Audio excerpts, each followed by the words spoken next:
कनकभूषण संग्रहणोचितो यदि मणिस्त्रपुणि प्रणिधीयते न स विरौति न चापि स शोभते भवति योजयितुर्वचनीयता। नमस्कार आप सभी लोगों को। अंतिम अलंकार भी हो गया है, उसकी परिभाषा भी बता दी गई है। अब उस अंतिम अलंकार के भेदों की हम चर्चा कर रहे हैं। तो उसके भेदों में कल बताया था कि जटाभि आभाभि जटाभिर्भाभि करधृत कलंकाक्षवलयो वियोगी व्यापत्तेः इव कलित वैराग्य विशदः परिप्रेक्षित तारा परिकर कपालांकित तले शशि भस्मा पांडु पितृवनैव व्योमनि चरति। शशि चंद्रमा जो है आकाश रूपी स्मशान में घूम रहा है, फिर रहा है। कापालिक रूपी चंद्रमा, अब इसमें कापालिक उपमान हो गया। तो शंकर अलंकार आपको मैंने कल बताया था कि शंकर अलंकार जहाँ जिस काव्य में या जिस वाक्य में या जिस छंद में, एक छंद में अनेक अलंकार सापेक्ष रूप से रहते हों, उपकार या उपकारक भाव से रहते हों, वहाँ पर शंकर अलंकार होता है। तो जो शोण वाला उदाहरण था कल का, उसमें दो अलंकारों का संकर था। यहाँ पर बहुत सारे अलंकारों का संकर है। इसलिए अब देखिए, जटाभि आभाभि, जटाओं के समान किरणों से उपलक्षित, ठीक है। हाथ में करधृत कलंक अक्षवलय हो, हाथ में कलंक रूपी रुद्राक्ष माला लिए हुए, ठीक है। वियोगी व्यापत्ते है, मानो वियोगी के व्यापत्ति रूप वियुक्त होने वाले के नाश के कारण उत्पन्न जो वैराग्य है, उस वैराग्य के कारण शुभ्र वस्त्र को धारण करने वाले, कलित वैराग्य विशदः, शुभ्र वस्त्र धारण करने वाले। वैराग्य आदमी ज़्यादातर शुभ्र वस्त्र धारण करता है, सफ़ेद वस्त्र धारण करता है। ऐसा वह कापालिक रूपी चंद्रमा परिप्रेक्षित तारा परिकर कपालांकित तले, ठीक है। चंचल तारा समूहों से युक्त जो आसमान है, वो तारा रूपी अस्थि खंडों से भरे हुए कपाल वाले, खोपड़ी वाले, ठीक है, खोपड़ी वाले। भस्मा पांडु, भस्म रूपी किरणों से सफेद बने हुए वह चंद्र, पितृवने वह श्मशान रूप, जैसे श्मशान के समान आकाश में घूम रहा है वह चंद्रमा। तो ये तो है अर्थ। अब इसमें यहाँ पर पितृवन इव व्योमनि उपमा अलंकार हो गया, ठीक है। जटाभिर्भाभि पितृवन व्योमनि,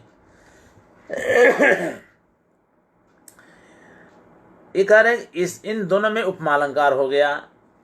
कलंक एव अक्षवलय, कलंक अक्षवलय, करधृत कलंक अक्षवलय, इसमें रूपक अलंकार हो गया।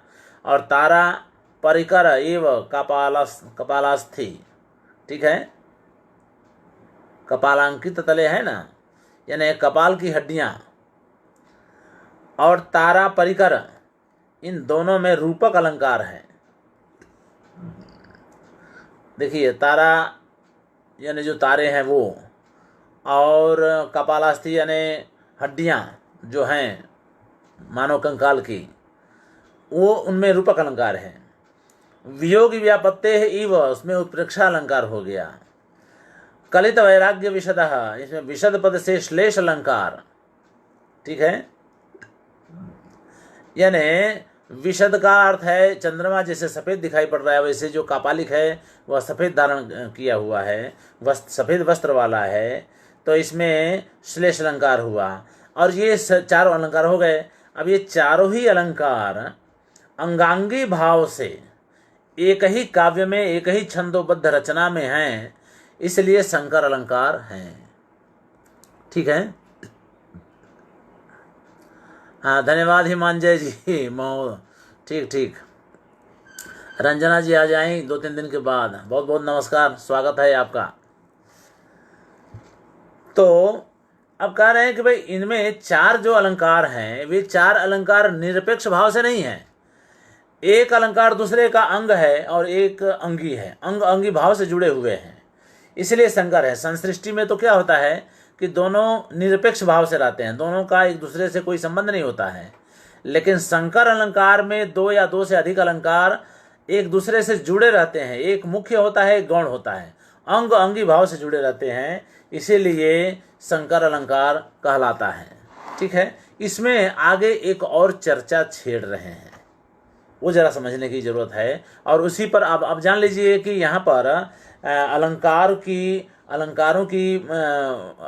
पूरे हो गए, 61 अलंकार हो गया। अब ममटाचार्य का कार्य पूरा हो गया कहा जाए, लेकिन इससे जुड़ी हुई दूसरी चर्चाएं कर रहे हैं, तो उन चर्चाओं पर भी हमें ध्यान देना चाहिए। ठीक है। अब कह रहे हैं कि कलंक एव अक्ष वलयम इति रूपक परिग्रहे कर धृतत्वम एव साधक प्रमाणताम प्रतिपद्यते। क्या होता है कि कोई कारण किसी खास अलंकार को काव्य में निश्चित करने के लिए, खास करके उपमा और रूपक में संदेह होता है। ठीक है। तो उसको सुनिश्चित करने के लिए उपाय किया जाता है, तो वो उपाय उसी काव्य में दिया रहता है, तो आपको उसमें से ढूंढ लेना पड़ता है। कैसे? तो कह रहे हैं कि जहाँ पर यह संदेह हो कि यहाँ रूपक है या उपमा है, तो ऐसे में आप क्या करेंगे, तो क्या आगे आएगा न्याय और दोष। ठीक है। न्याय और दोष का तब आएगा। वो कह रहे हैं कि भाई एक अलंकार को सुनिश्चित करने के लिए उसको साधने वाला, यानी उस अलंकार को सिद्ध करने वाला कोई साधक तत्व हो, ठीक है, तब तो ये निश्चित कर लें कि भाई ये वही है। और कई बार कुछ अलंकारों को सिद्ध करने के लिए उसके बाधक तत्व का भी निर्णय कर दिया, बाधक तत्व को ढूंढ लिया जाता है। तो बाधक तत्व अगर है कि भाई ये अलंकार ये इस कारण से नहीं हो सकता है, तो तब भी वो दूसरे अलंकार को सुनिश्चित किया जा सकता है ऐसी स्थिति में। तो साधक और बाधक, ये 2 शब्दों को आप ध्यान रखेंगे। कह रहे हैं कि कलंक एव अक्ष वलयम, तो कलंक अक्ष वलयम इव भी तो हो सकता है ना। आप जो है इस काव्य में लिखा हुआ है करधृत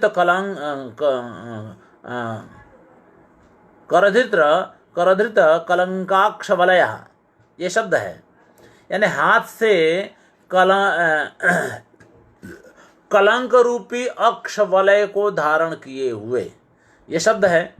तो हमने तो रूपी कहा, कलंक जैसे अक्ष वलय को धारण किए हुए, ये भी तो हो सकता है ना। तो यानी अक्ष वलय जैसे कलंक को धारण किए हुए, ये कहना होगा, क्योंकि उपमान अक्ष वलय है। ठीक है। तो कह रहे हैं कि भाई दोनों की जहाँ पर दोनों का होने का जहाँ संदेह हो, वहाँ एक को आप सुनिश्चित कैसे करेंगे? क्या क्या आपके पास आधार है? आप इसको उपमा क्यों ना कहें, रूपक ही क्यों कहेंगे? कैसे कहेंगे रूपक ही अलंकार है? इसकी चर्चा अब यहाँ हो रही है। कह रहे हैं कि कलंक एवं अक्ष वलयम, यानी कलंक ही अक्ष वलय है, इसमें रूपक परिग्रह, यानी यहाँ पर रूपक अलंकार मान लेने पर, ठीक है, रूपक अलंकार को मानने पर करधृतत्वम एवं, करधृत आया ना, हाथ से धारण किए हुए। अब देखिए जो रुद्राक्ष की माला है वो आंख से कोई धारण नहीं करता है, कान से धारण नहीं करेगा, पैर से भी धारण नहीं करेगा, हाथ से ही धारण करता है। ठीक है, तो कह रहे हैं कि कर धृतत्वम, जो कर धृतत्व जो शब्द का प्रयोग कर दिया, इससे रूपक अलंकार को सिद्ध करने में सुविधा हो जाती है। क्यों? क्योंकि अब कर का दूसरा अर्थ भी आप लेंगे किरण। ठीक है, तो किरण को भी तो धारण किया हुआ है ना, तो चंद्रमा तो किरण को धारण करता है। ठीक है, लेकिन अक्षवलय जो है, अक्षवलय को चंद्रमा कैसे धारण करेगा? तो वो जो है चंद्रमा जो है अपने किरणों के माध्यम, कर है ना, तो किरणों के माध्यम से रुद्राक्ष को धारण करेगा, ये कहना पड़ेगा आपको। तो जब आप ये कहेंगे तो किरणों से तो अक्षवलय को धारण करना संभव नहीं है, और ये अक्षवलय तो कलंक है ना, तो कलंक को धारण किया हुआ है, तो कलंक चंद्रमा की किरणों में नहीं है। ध्यान रखिए, कलंक जो है चंद्रमा की किरणों में नहीं है, कलंक तो चंद्रमा के शरीर में है। ठीक है, तो तब आपको एक उपचार यहाँ करना पड़ेगा कि भाई चंद्रमा जो है अपने कर में कलंक को धारण नहीं किया है, अपने किरणों में कलंक को धारण नहीं किया है, बल्कि किरणों के आश्रय रूप शरीर में धारण किया हुआ है। आपको ये कहना पड़ेगा। तो उपचार यहाँ पर दो तरह से हो, तो उपमा अलंकार यहाँ मानने में ये दोष आ जाएगा। जबकि रूपक अलंकार जब कर देंगे तो कापालिक ही चंद्र है, उसी तरह से कलंक ही अक्षवलय है। तो कलंक ही अक्षवलय है, इसमें रूपक को सिद्ध करने का साधन या उसका साधक तत्व बन जाता है कर धृतत्व। ठीक है, उपमा अलंकार मानने पर थोड़ा दूर दूर तक जाता है, लंबा लंबा मान लेना पड़ता है आश्रयी भाव को। जैसे किरण जो है कलंक को धारण नहीं करती है, उसके आश्रय को धारण, यानी उसका आश्रयभूत जो शरीर है वह कलंक को धारण करता है। तो इस तरह से थोड़ा लंबा लंबा दूर दूर का मानना पड़ जाएगा। इसलिए रूपक अलंकार मानने में यह सुविधा सरल हो जाती है, यह जो है काम सरल हो जाता है। इसलिए वह कह रहे हैं कि कर धृतत्वम एवं साधक प्रमाणताम प्रतिपद्यते। कलंक एवं अक्षवलयम, एक कलंक ही अक्षवलय है, इसमें रूपक मान लेने पर उसका साधक प्रमाण, उसकी साधक प्रमाणता कर धृतत्व में है, यानी कर हाथ से धारण करने या किरण से धारण करने में उसकी साधकता है, साधक प्रमाणता है। अब कह रहे हैं क्योंकि, फिर कारण बताना पड़ेगा ना, तो ही यानी क्योंकि अस्य यानी इसके रूपकत्वे तिरोहित कलंक रूपक मान लेने पर जो कलंक है वह दब जाता है, तिरोहित हो जाता है। उपमा मान लेने पर कलंक को जो है, उपमान मान लेने पर वो तो तिरोहित नहीं होगा, वो दबेगा नहीं, वो ज़्यादा वो कहा जाए वो ज़्यादा दिखाई पड़ता है, ज़्यादा प्रकाशित होता है। ठीक है, तो रूपक मान लेने पर उपमान जो है तिरोहित हो जाता है। ठीक है, उपमान रूप जो कलंक है, कलंक जो है तिरोहित हो जाता है। इसलिए अक्षवलयम एवं मुख्यतया अवगम्यते, अक्षवलय ही, रुद्राक्ष ही मुख्य रूप से प्रतीत होता है, अवगम्यते यानी प्रतीत होता है।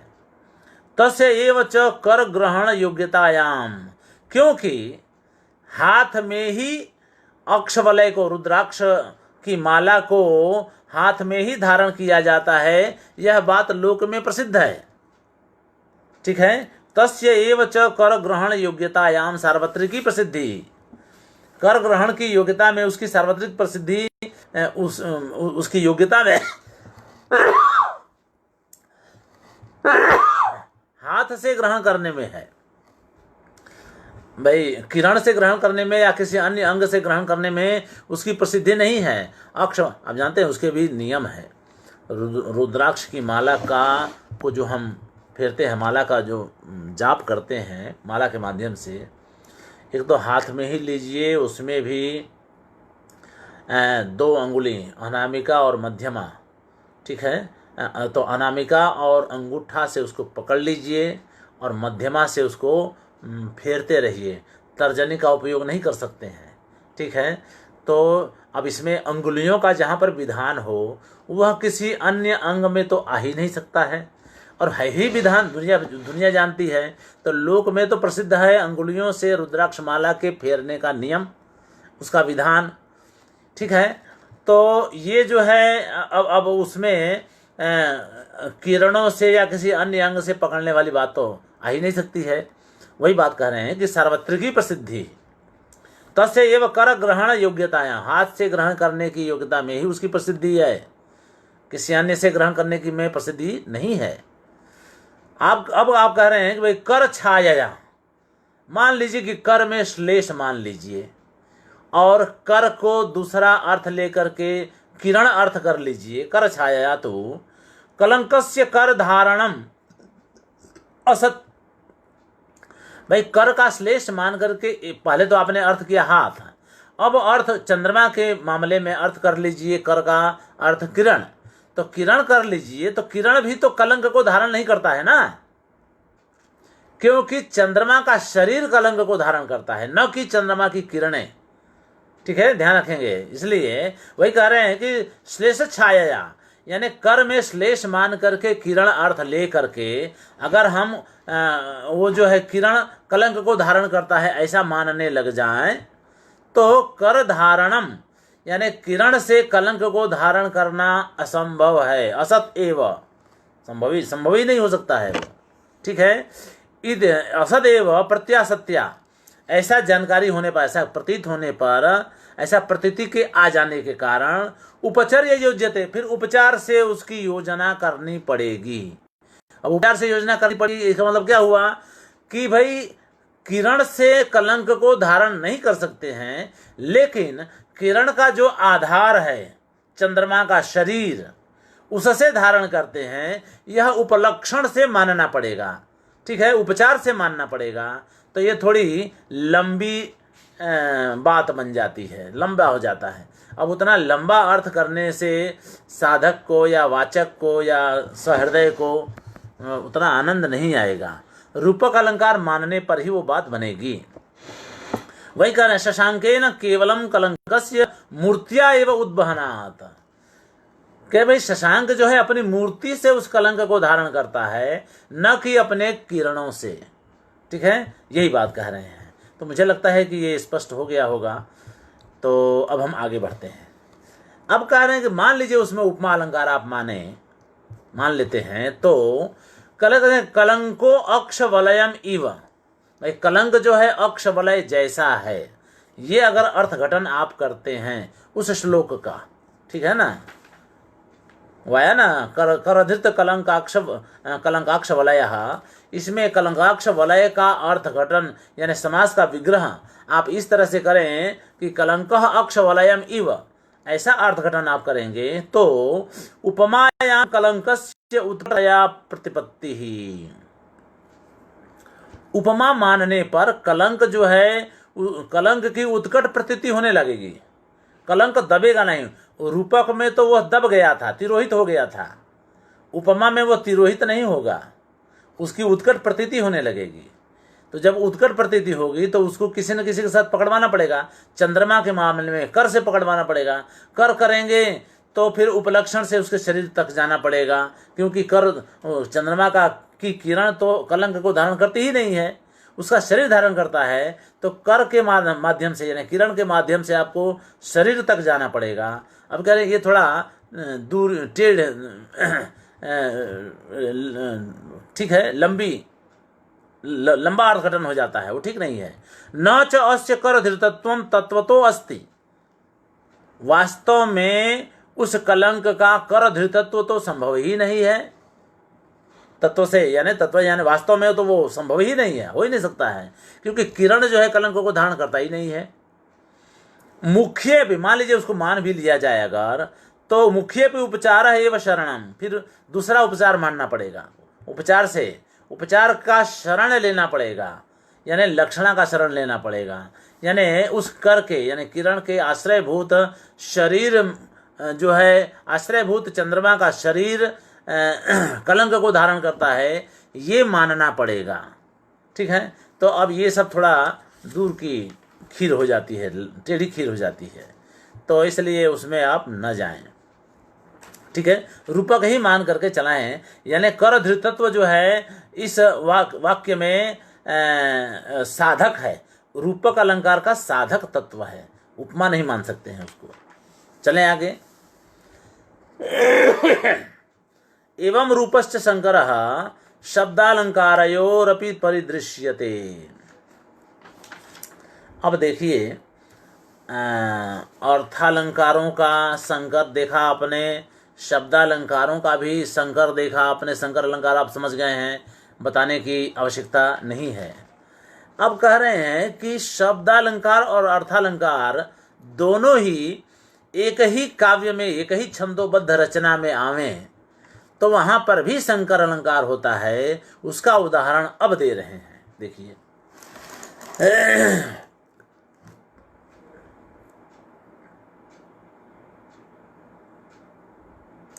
शब्दालंकार यो हो, यानी दो शब्दालंकार, शब्दालंकार अर्थालंकार नहीं, तो दो शब्दालंकारों का संकर अंगांगी भाव से, ठीक है, शब्दार्थालंकार नहीं, ये कही। देखिए, एवं रूप, हाँ, राजति तटीयम। अब तटीयम का मतलब तटीयम, दो शब्द हैं, राजति तटीयम अभिहत दानव रासातिपाति सारावनदा गजता च यूथम अविरत दान वरासातिपाति सारावनदा। ठीक है, कह रहे हैं कि राजति सुशोभित होती है, इयम तटी, यह तटी, यह किनारा, नदी का किनारा सुशोभित हो रही है। ठीक है, अब यह तटी है कैसी, तो इसके दो विशेषण दिए गए हैं। कह रहे हैं कि अभिहत दानव रासातिपाति सारावनदा। अभिहत यानी नष्ट हो गए हैं, ठीक है, दानव रास, ठीक है ना, दैत्यों का, दानवों का रास यानी क्रीड़ा, रास होता है ना, उछल कूद मौज मस्ती, जहां पर नष्ट हो गया है। और अतिपाती यानी वेग युक्त है, अतिपाती यानी अतिशय तेजी से जो बह रहा है, बह रही है नदी के लिए। और साराव यानी ध्वनि युक्त है, नदी जिसकी वह तटी। देखिए, यहां तो तटी है ना, किनारा है, तो किनारा है तो किसका किनारा, नदी का ही किनारा होगा। तो कह नदी वाली, जहां पर दानवों की क्रीड़ा या उछल कूद या रास नष्ट हो गया है, और उसके बाद बहुत तेजी से ध्वनि करती हुई, आवाज करती हुई नदी बह रही है, ऐसी तटी जो है शोभायमान हो रही है। यम, यह तटी जो है शोभायमान हो रही है। ये तो एक लाइन का अर्थ हुआ, पहले दूसरे पाद का, तीसरे चौथे पाद का देखिए। गजता च, और कह रहे हैं कि गजता भी, गजता वनदा,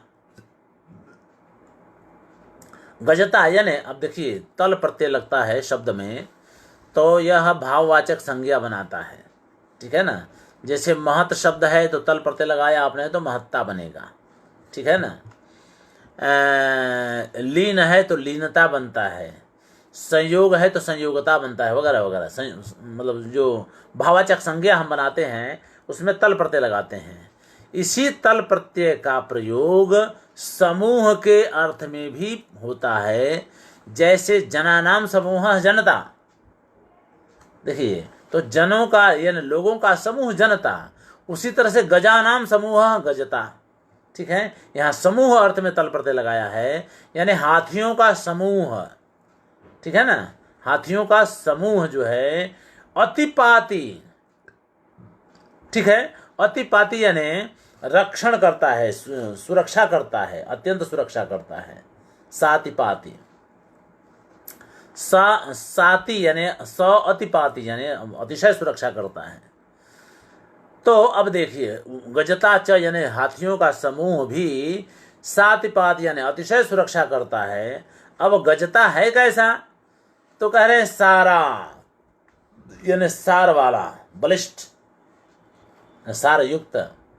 और वनदा, यानी अब देखिए वनदा का मतलब होता है वनम, वनानि द्युति, द्यति इति वनदा, द्य शब्द है, ठीक है। द्यति यानी दा धातु है जिसका अर्थ होता है नष्ट करना। वनों को नष्ट करने वाले हाथियों का समूह, जो बलिष्ठ हाथी हैं, बलिष्ठ हाथियों का समूह, यूथम सातिपाति, अपने समूह का रक्षण करता है, ठीक है, समूह का रक्षण करता है।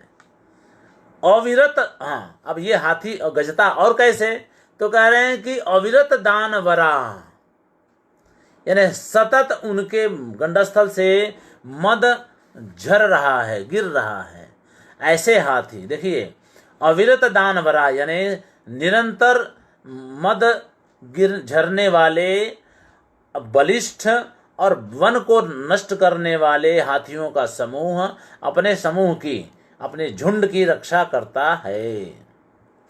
तो वाक्य दो हो गए। अब ये वाक्य दो तो हो गए, तो एक में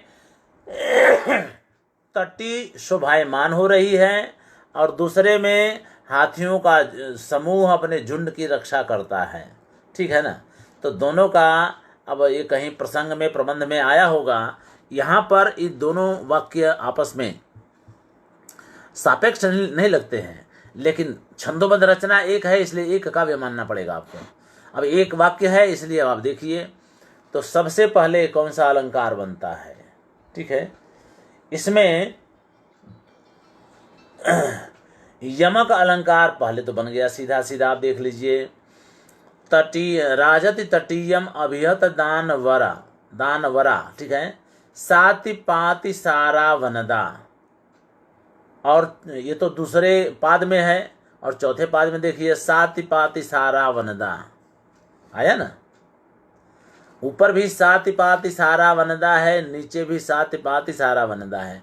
यमक अलंकार हो गया। ये शब्द अलंकार में आप ध्यान रखिएगा। और उसी शब्द अलंकार का दूसरा चित्र अलंकार बनता है, जिसको सर्वतोभद्र चित्र अलंकार कहते हैं।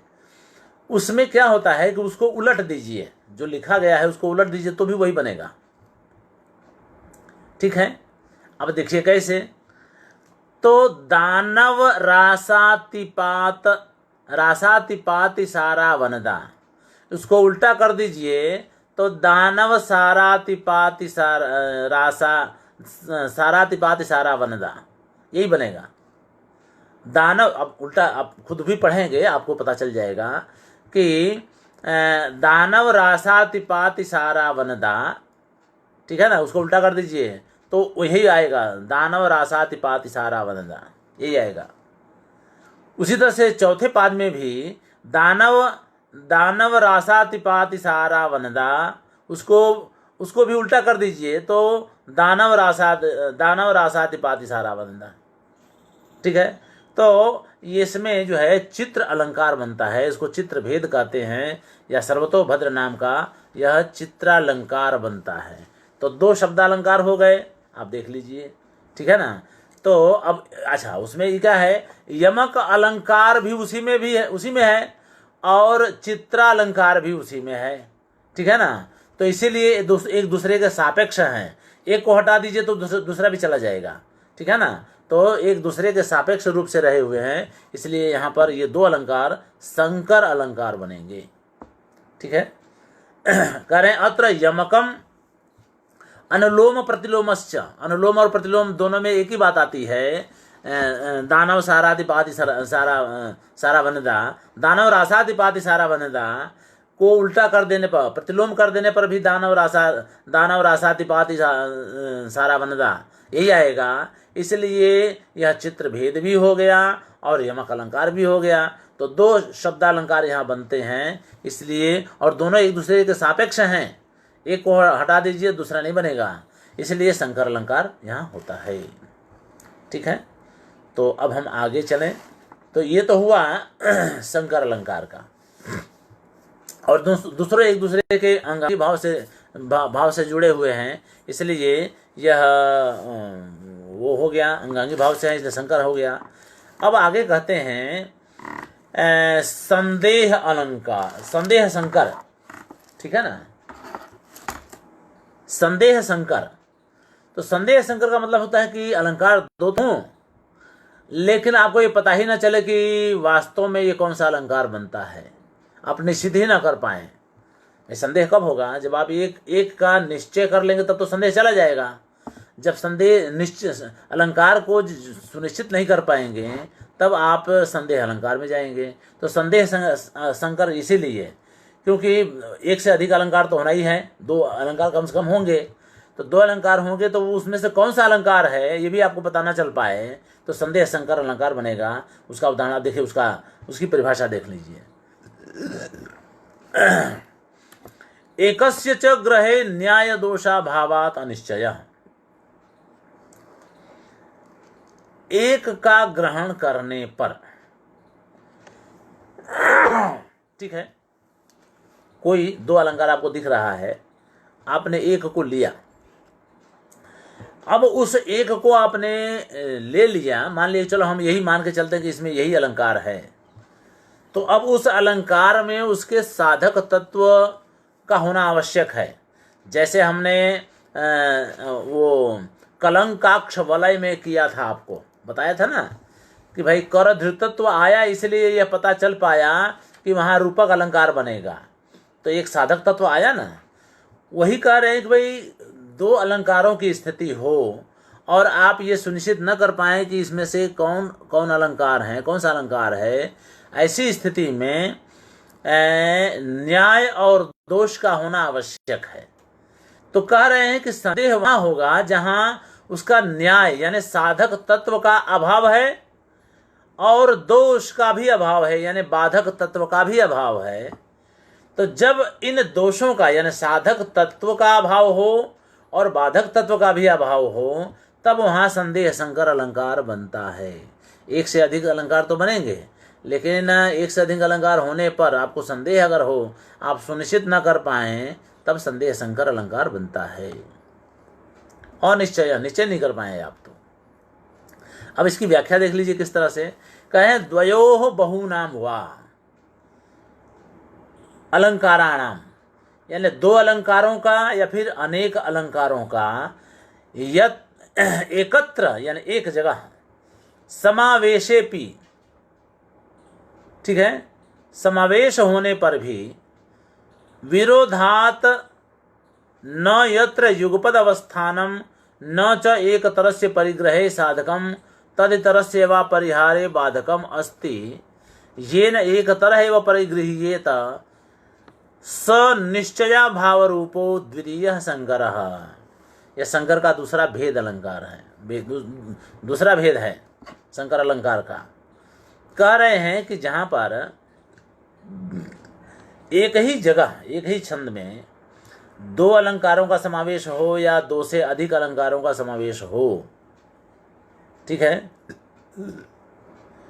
और जब वहां एक साथ एक स्थिति का विरोध हो जाए, इस दोनों संभव ना हो, विरोध होने का मतलब कि दोनों की स्थिति संभव ना हो सके, तो ऐसी स्थिति में यत्र युगपद अवस्थानम,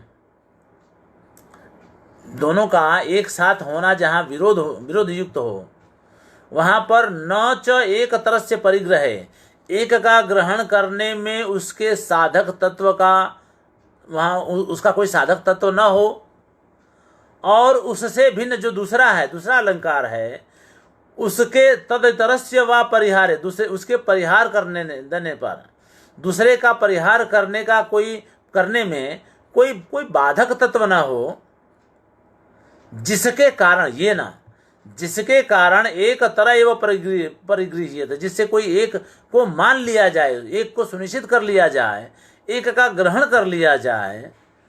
ऐसे निश्चय का जहां पर अभाव हो, जहां निश्चय ही न कर पाए, निश्चय का जहां पर अभाव हो, वहां पर दूसरा प्रकार जो संदेह संकर होता है वह अलंकार घटित होता है, संदेह संकर।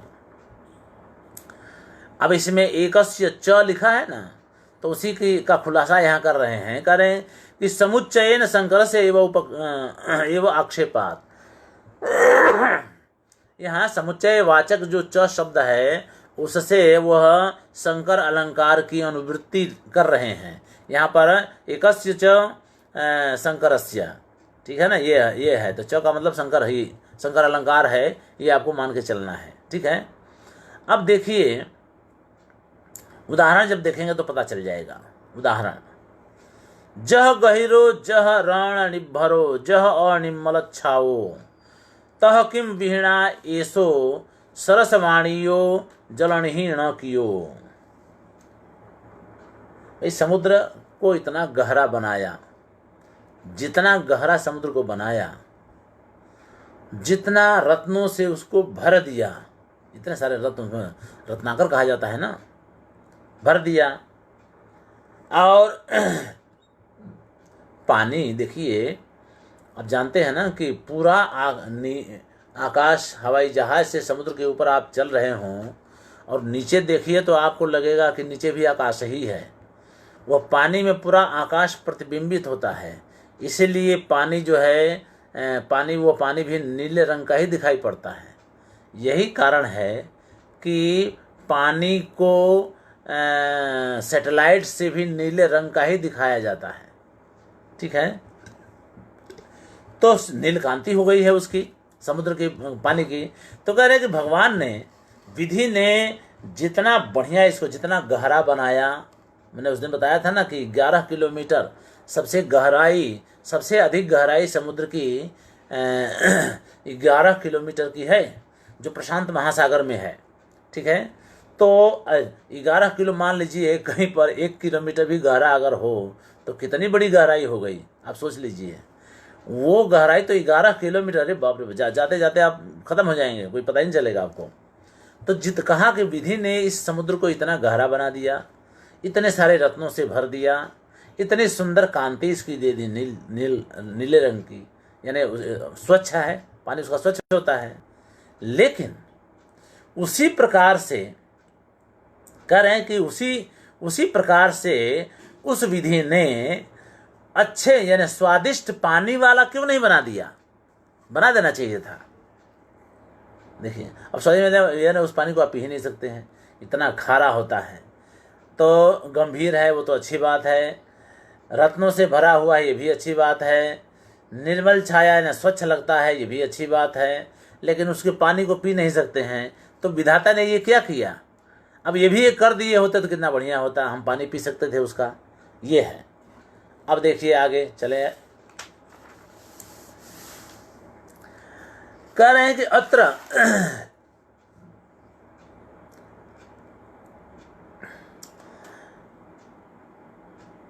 अत्र समुद्रे प्रस्तुते विशेषण साम्यात अप्रस्तुतार्थ प्रतीते है किम असौ समासोक्ति ही। समुद्र प्रस्तुत है और विशेषण साम्य के कारण अप्रस्तुत यानी पुरुष कोई क्या होता है, ये तो अनुक्ति जैसा होता है ना कि एक आदमी, आप जानते हैं बहुत सारे लोग ऐसे होते हैं बड़े ही दुष्ट होते हैं, लेकिन वो उनका शरीर देख लीजिए, उनके पास धन संपत्ति भी खूब होती है वो देख लीजिए, और ठीक है ना, गंभीरता भी खूब होती है, सब कुछ होता है, लेकिन वे बड़े ही दुष्ट होते हैं। तो उस दुष्ट पुरुष का भी यहाँ पर आक्षेप आप कर सकते हैं। तो कह रहे हैं कि प्रस्तुत समुद्र होने पर विशेषण साम्यात, विशेषण के साम्य से अप्रस्तुतार्थ प्रतीते है, अप्रस्तुत अर्थ की प्रतीति होने पर, होने के कारण क्या यहाँ समासोक्ति अलंकार बनता है? संदेह, डाउट। या फिर किम अवधेह अप्रस्तुतस्य, या फिर अवधि यानी जो समुद्र है वही अप्रस्तुत है और उसके मुख के द्वारा, उसके बहाने से कस्यापि तत्समगुणतया, किसी अन्य पुरुष का उसी के समान गुण होने के कारण प्रस्तुतस्य प्रतीते है, प्रस्तुत पुरुष की प्रतीति होती है। इयम अप्रस्तुत प्रशंसा, यह एक अप्रस्तुत प्रशंसा होती है। इस प्रकार का संदेह बनता है। तो या तो यह अप्रस्तुत प्रशंसा हो सकती है या फिर समासोक्ति हो सकती है, लेकिन दोनों का निर्णय कर पाना कठिन है। इसलिए यहाँ पर संदेह अलंकार हो गया। ठीक है, संदेह संकर अलंकार, दो अलंकार तो बने, दोनों अलंकार घटित हो रहे हैं, तो दो अलंकार तो हो गए, लेकिन निश्चित कर सकने की स्थिति नहीं है, इसलिए संकर अलंकार है, संदेह संकर अलंकार है। ठीक है, तो इसमें तो दो अलंकारों को दिखाया। अब अगला उदाहरण ये दे रहे हैं अनेक अलंकारों में जहाँ संदेह हो जाए। ठीक है, देखिए उदाहरण, यथा वा नयनानंददायिन्दोर बिंबमेतत् प्रसीदति अधुनापि निरुद्धाशम अविशीर्णम इदम तमः। ठीक है, नेत्रों को आनंद देने वाले यह चंद्रमा का बिंब प्रसीदति, चमक रहा है, वैसे प्रसन्न हो रहा है लेकिन चमक रहा है, प्रसीदति। ठीक है, अधुनापि, अब चमक तो रहा है तो अंधेरा नहीं होना चाहिए, तो कह रहे हैं कि इसके बावजूद तमः अविशीर्णम, अंधकार गया नहीं, अंधकार दूर नहीं हुआ। ठीक है, निरुद्धाशम, जिसने सभी दिशाओं में छाया हुआ है, सभी दिशाओं में छाया हुआ यह अंधकार फिर भी नहीं गया। आंखों को आनंद देने वाला यह चंद्रमा का बिंब, चंद्रबिंब, चंद्रमंडल चमक रहा है, फिर भी अभी भी इस समय भी, यानी चंद्रमा के चमकने पर भी यह अंधकार जो कि चारों दिशाओं में छाया हुआ है, चारों दिशाओं में आच्छादित है, वह अभी भी अविशीर्णम, दूर नहीं हुआ, नष्ट नहीं हुआ। ठीक है, अब ये इतना कहने को तो कर दिया, अब देखिए कितने सारे अलंकार इसमें बनते हैं। कह रहे हैं कि यहाँ अत्र किम कामस्य दीपकः कालो वर्तते इति भंग्यंतरेण अभिधानात् पर्यायोक्तम। पहला संदेह, क्या यहाँ पर्यायोक्त अलंकार है कि काम के उद्दीपक काल, काम का यह उद्दीपक, काम को उत्तेजित करने वाला यह समय है। ठीक है, ऐसा कहने के लिए भंग्यंतरेण, दूसरे रूप से, दूसरे प्रकार से, अभिधानात, कहने के कारण, क्या यहाँ पर्यायोक्त अलंकार है? कह नहीं सकते हैं लेकिन हो सकता है, कह नहीं सकते हैं लेकिन हो तो सकता है। एक संदेह, वदनस्य इंदु बिंबतया अध्यवसानात् अतिशयोक्ति, वदन को इंदु चंद्र मंडल के द्वारा मुख को निगल लिया गया। ठीक है ना, चंद्रमंडल यानी चंद्रमुखी का मुख, अब मुख को वह चंद्रमा का जो मंडल है अपने आप में खा गया, वो निगल गया। इस वजह से क्या यहाँ अतिशयोक्ति अलंकार है? दूसरा संदेह, एतद इति वक्त्रम निर्दिश्य तद्रूपा रूपवशाद रूपकम। अब एतद आया ना, तो एतद वो उपमेय हो गया, तो उपमेय हो गया तो कहाँ है? हाँ, एतद बिंबम एतद, तो बिंब और एतद को अलग कर दीजिए, तो बिंब तो उपमान हो गया और एतद यानी उपमेय हो गया, तो वो मुख हो गया। तो क्या यहाँ रूपक अलंकार है? रूपक अलंकार भी संभावना हो सकती है। वही कह रहे हैं कि एतद यदि वक्त्रम, एतद यानी यह मुख, ऐसा निर्देश करके तद रूपारोप, उसके रूप का आरोप के कारण क्या यहाँ रूपक अलंकार है? तीसरा संदेह। ठीक है, तीसरा संदेह, तयोः समुच्चय विवक्षायाम, मान लीजिए कि इन सब का समुच्चय भी कर लिया जाए, कोई ये चाहता भी हो, कभी हो सकता है ये सब चाहता हो ऐसा करना, तो कह रहे हैं कि उन सभी का समुच्चय विवक्षायाम, उन सभी के समुच्चय की विवक्षा में क्या यहाँ दीपक अलंकार है? दीपक अलंकार भी हो सकता है, अथवा तुल्य योगिता, पांचवा, अथवा यहाँ तुल्य योगिता भी अलंकार हो सकता है, जानते हैं।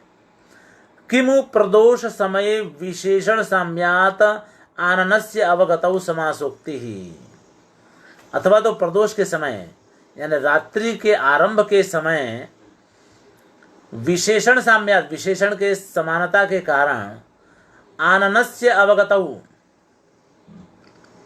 आनन की मुख की अवगति यानी प्रतीति हो रही है, इस प्रकार क्या यहाँ समासोक्ति अलंकार है। तो कितने अलंकार हो गए? अच्छा अभी तो 6 हो गए, 6 अलंकार। आहोस्वित, आहोस्वित का मतलब अथवा, अथवा मुख नैर्मल्य प्रस्तावात, नैर्मल्य आया ना, मुख नैर्मल्य प्रस्तावात अप्रस्तुत प्रशंसा, मुख की निर्मलता का प्रस्ताव करने पर यानी कथन करने पर, प्रस्तुति करने पर यहाँ अप्रस्तुत प्रशंसा अलंकार भी संभव है। इति बहुनाम संदेहादयम, संदेहादयम एवं शंकरः, इति अनेक अलंकारों का, बहुनाम अलंकाराणाम, अनेक अलंकारों का यहाँ संदेह का उदय हो जाता है, उदय होता है, इसलिए यहाँ पर संकर, संदेह संकर अलंकार बनता है। ठीक है, इसलिए यहाँ संदेह संकर अलंकार बनता है। आप देखिए 7 अलंकार, ये कितना छोटा काव्य है, इतने छोटे काव्य में 7 अलंकारों की कल्पना कर ली गई, मान लिया गया, और फिर भी ऐसी स्थिति नहीं बन पाई कि इन 7 में से किसी एक को सुनिश्चित कर लिया जाए। क्यों? क्योंकि न तो इसका कोई साधक तत्व इसमें विद्यमान है इन अलंकारों का, और न ही बाधक तत्व विद्यमान है इन अलंकारों का, इसलिए कह नहीं सकते हैं। तो संदेह बना का बना है, संदेह बना ही रहता है, तो संदेह बना रहा, इसलिए संदेह संकर हो गया। ठीक है, अब आगे चलें। ठीक है, हाँ, करें कि किसी पक्ष में यानी किसी भी अलंकार में न तो उसका साधक तत्व विद्यमान है और न ही उसके बाधक तत्व विद्यमान है, बाधक का अभाव है, इसलिए संदेह संकर अलंकार बना रहता है। पर संभावना इतने अलंकारों की है, ये बात है। अब आगे चलें। किसी पक्ष में साधक अथवा किसी पक्ष में बाधक प्रमाण मिल जाए तो वहाँ संदेह न रह करके एक पक्ष में निर्णय हो जाता है। ठीक है ना, तो एक पक्ष में निर्णय हो जाएगा तो तब तो फिर संदेह चला जाएगा, तब संदेह रहेगा नहीं। अब उसकी भी चर्चा कर रहे हैं कि उदाहरण तो देकर बताना पड़ेगा ना कि भाई आप एक अलंकार को जब सुनिश्चित करते हैं तो आपके पास उसको सुनिश्चित करने का प्रमाण होना चाहिए, यानी साधक तत्व आपके पास होना चाहिए उस काव्य में, या उसके बाधक का अभाव भी होना चाहिए, तभी वो उस अलंकार को आप कह पाएंगे। तो वही कह रहे हैं कि दोषों, कह रहे हैं कि यत्र तु न्याय दोषयोः अन्य तरस्य अवतारः, कह रहे हैं कि जहां पर न्याय और दोष, जब मैं न्याय कहूं तो समझिए साधक तत्व, और दोष का मतलब बाधक, इन दोनों का अवतार होता हो, इन दोनों में से किसी एक का अवतार हो, यानी एक का उल्लेख हो, तो तत्र एक तरस्य निश्चयात्, तो अगर हो जाएगा यानी साधक का वहाँ साधक की उपस्थिति हो या बाधक का अभाव हो। ठीक है, तो अब होगा तो 2 अलंकारों की जहाँ संभावना बनती है उन 2 अलंकारों में से एक का निश्चय हो जाएगा कि भाई ये यही अलंकार है, क्योंकि इसके बाधक तत्व का अभाव है अथवा इसके साधक तत्व का सद्भाव है। ठीक है, इसके आधार पर तो कह रहे हैं कि संशय फिर नहीं रहेगा। तो संशय जब नहीं रहेगा तो वही कह रहे हैं कि तत्र एक तरस्य निश्चयात्, उसमें से एक का निश्चय हो जाने पर न संशय, संशय नहीं रहेगा। तो संशय नहीं रहेगा तब दूसरी स्थिति होगी, तब उसका उदाहरण देना चाहिए, तो उसका उदाहरण दे रहे हैं। न्यायस्य साधकत्वम अनुकूलता। अब न्याय का किसको कहें? न्याय शब्द का प्रयोग किया ना, तो कह रहे हैं कि न्याय किसको कहें? तो कह रहे हैं भाई साधकत्वम अनुकूलता, न्याय साधकत्व को कहते हैं, यानी साधक तत्व को कहते हैं, और जो कि अनुकूलता पैदा करे। ठीक है ना, यानी किसी अलंकार के सिद्ध होने में जो अनुकूल हो वह न्याय है, और वही उसकी साधकता है, वही उसका साधकत्व है। ठीक है, एक।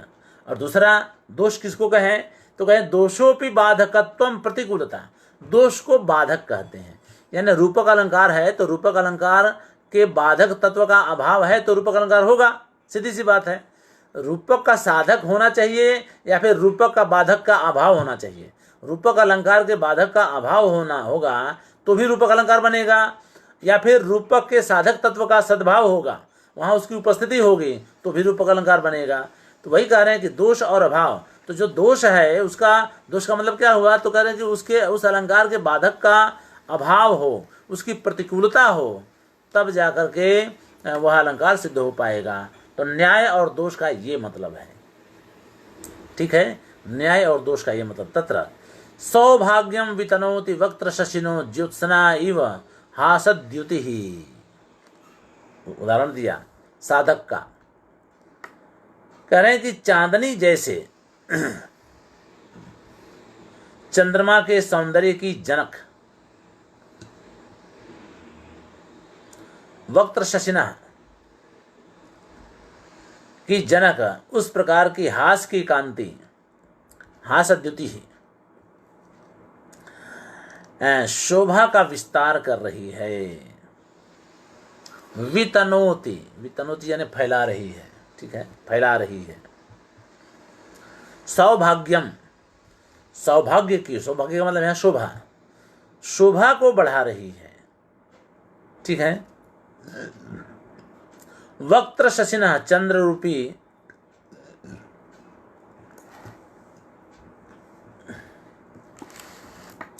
मुख, ठीक है, वक्त्र शशिना ज्योत्सना इव, यानी चंद्र, मुख चंद्र की शोभा का विस्तार कर रही है, यानी चांदनी जैसे चंद्रमा के सौंदर्य की जनक होती है, उसी प्रकार हास की कांति, हासद्युति ही, हास की कांति जो है मुख चंद्र की शोभा को बढ़ा रही है।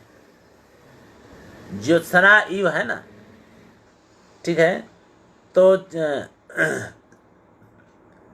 वैसे हासद्युति ही। वक्त्र शशिना, अब इसमें थोड़ा वाक्य उपमा है, वाक्य उपमा है।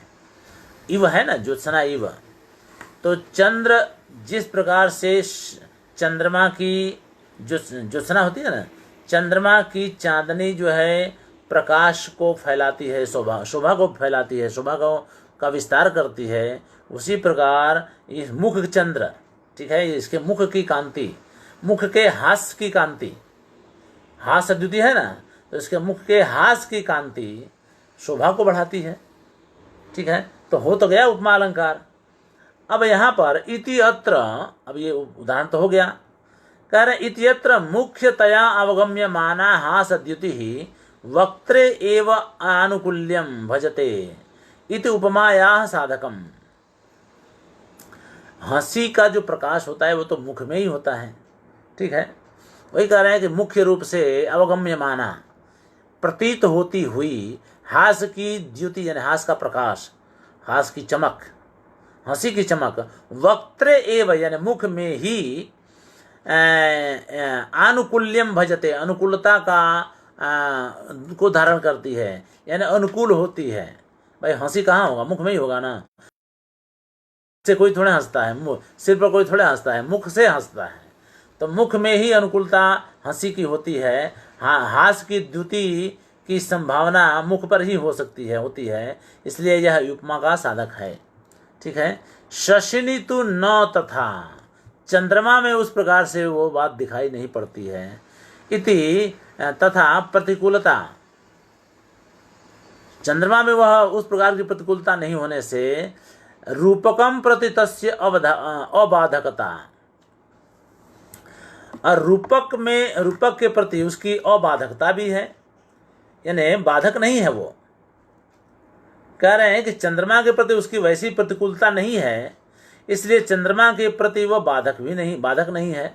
इसमें क्या होता है, दोनों स्थिति तो बन जाती है, लेकिन उसमें प्रमाण देखना पड़ता है कि साधकता कितनी है और बाधकता कितनी है, बाधकता का अभाव कितना है, यानी बाधकता कितनी है। तो कह रहे हैं कि भाई साधकता अगर अधिक है तो उसी को मान करके आप चलिए। कह रहे हैं यहाँ यह शंका हो सकती है, मैं ज़रा पढ़ लूँ आचार्य विश्वेश्वर का। यहाँ शंका हो सकती है कि जहाँ किसी एक पक्ष में साधक या बाधक प्रमाण मिलता है, दोनों प्रमाण मिलते हों, साधक और बाधक, वहाँ एक ही प्रमाण, एक का साधक और दूसरे का बाधक हो सकता है, ठीक है ना। उपमा का साधक जो होगा वह रूपक का बाधक भी तो होगा, ठीक है, हो सकता है। तो जो प्रमाण एक का बाधक है वह स्वयं ही दूसरे का साधक हो जाता है, या जो किसी एक का साधक है वह स्वयं ही दूसरे का बाधक हो जाता है, तब फिर दोनों के अलग अलग कहने या उदाहरण देने की क्या आवश्यकता है। कह रहे हैं कि जब एक का साधक है तो दोनों का अलग अलग उदाहरण आप क्यों दें, वो तो एक में ही दोनों सिद्ध हो जाएंगे। ठीक है, तो दूसरे का बाधक हो, हाँ, क्या आवश्यकता है इसकी। कर इस शंका का समाधान करने की दृष्टि से ग्रंथकार ने यह पंक्ति लिखी है। उनका आशय यह है कि यद्यपि एक का साधक अर्थतः दूसरे का बाधक बन जाता है, अथवा एक का बाधक अर्थतः दूसरे का साधक बन जाता है, फिर भी उन दोनों प्रमाणों के स्वरूप में भेद अवश्य होता है। प्रमाण के स्वरूप में भेद होता है, कोई ज्यादा होता है कोई कम होता है। साधक प्रमाण में साधक अंश की प्रधानता होती है, ठीक है ना, जहां पर जो साधक तत्व होता है वहां उसकी प्रधानता होती है, और बाधक प्रमाण में बाधक अंश की प्रधानता, जहां बाधक अंश होगा वहां बाधक की प्रधानता होगी। ठीक है, दूसरा कार्य वे गौण रूप से अर्थापत्ति द्वारा ही करते हैं, यानी एक का जो साधक है वो दूसरे का बाधक बनता है, तो जहां वो साधक बन रहा है वहां साधक ज्यादा प्रमाण में बनता है और बाधक कम प्रमाण में बनता है। वही चीज जो साधक है वो बाधक भी है। तो कह रहे हैं कि जहां जैसे उपमा का जो साधक है, तो अगर वो साधक उपमा का है तो जितने प्रमाण में वो उपमा का साधक है उससे कम प्रमाण में वो रूपक अलंकार का बाधक होता है। यानी बाधक का प्रमाण कम है, साधक का प्रमाण ज्यादा है, चीज वही है। ठीक है, तो उपमा का साधक का प्रमाण मान लीजिए 60% है, तो रूपक का बाधक का प्रमाण 40% या 30% ही है। इस तरह से तो जब उसका प्रमाण घट गया तो जिसका प्रमाण ज्यादा है वही मानकर चलना पड़ता है। ठीक है, और अच्छा उसका क्या होता है, फिर क्या होता है, अर्थापत्ति के द्वारा उसको मान लिया जाता है। अर्थापत्ति का द्वारा दूसरा कार्य तो अर्थापत्ति के द्वारा करता है। जैसे मान लीजिए कि उपमा का साधक है तो रूपक का साधक नहीं है, यानी रूपक का बाधक है, ये बात अर्थापत्ति से पता चलता है। ठीक है ना, अर्थापत्ति आप जानते हैं ना, लक्षणा के मामले में हम कहे थे कि पिनो देवदत्तो दीवाना भूंगते, भाई दिन में नहीं खाता है, मोटा देवदत्त दिन में नहीं खाता है तो रात को खाता होगा, तो अर्थापत्ति हो गई। उसी तरह की अर्थापत्ति होते हैं। जैसे उपमा का जो साधक है वो दूसरे अलंकार का यानी रूपक का बाधक होगा, सीधी सी बात है, पर दोनों के प्रमाण में अंतर है, इसलिए जिसका प्रमाण ज्यादा होता है वही माना जाता है। इसलिए उन दोनों के उदाहरण अलग अलग, अच्छा उदाहरण इसलिए अलग अलग देना है कि ये दोनों अलग अलग सिद्ध होते हैं। पूर्वोक्त श्लोक में हास्य द्युति के मुख के साथ समन्वय जैसा अनुकूल बैठता है वैसा चंद्रमा के विपरीत नहीं बैठता है। इस दृष्टि से उसको मुख का साधक प्रमाण ही कहा जा सकता है, चंद्रमा का बाधक नहीं। इसलिए हास्य द्युति पद वक्त्र शशिनः पद में वक्त्रम शशि इव इस उपमा का साधक है, वक्त्रम एव शशि इस रूपक का बाधक नहीं है, इसलिए इसे साधक प्रमाण संबंधी उदाहरण समझना चाहिए। ये हमने इसलिए पढ़ दिया कि ज़्यादा स्पष्टता हो जाए। तो प्रमाण के कम और ज़्यादा होने के कारण उसका निर्णय करना पड़ता है, और दोनों साधक और बाधक, ठीक है ना, न्याय और दोष दोनों का उदाहरण इसलिए अलग अलग देना पड़ता है। इस उदाहरण में हमने साधक का उदाहरण दिया आपको, अब हम बाधक का उदाहरण कल देंगे क्योंकि समय हो गया है। ठीक है, तो ये हम अब कल देंगे इसका उदाहरण। चलिए आज बस इतना ही, धन्यवाद, नमस्कार।